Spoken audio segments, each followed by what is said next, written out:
ខានញ៉ាំក្បាលជ្រូកយូរហើយពុកម៉ែបងប្អូនទាំងអស់គ្នាចាម្សិលមិញហ្នឹងប៉ាក្មេករបស់ខ្ញុំបានកំងជាមួយនឹងក្បាលជ្រូកបងប្អូនទាំងអស់គ្នាចាព្រឹកព្រលឹមឡើងគេយកមកដល់ផ្ទះតែម្ដងបងប្អូនទាំងអស់គ្នាចាក្បាលជ្រូកនេះគឺ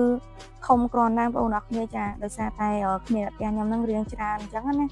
ខ្ញុំក៏បានដាក់ស្ងោរជាមួយនឹងក្បាលជ្រូកមានជាមួយនឹងម្ទេសស្លឹកក្រូចចា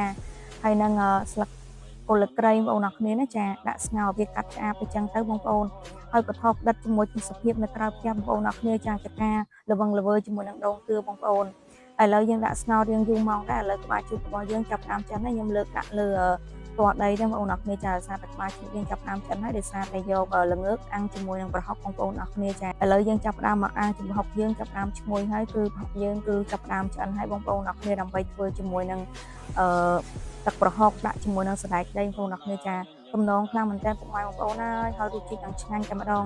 ហើយជាមួយនឹងបន្លែយើងវិញមានជាមួយនឹងជីសពមុខមានជាមួយនឹង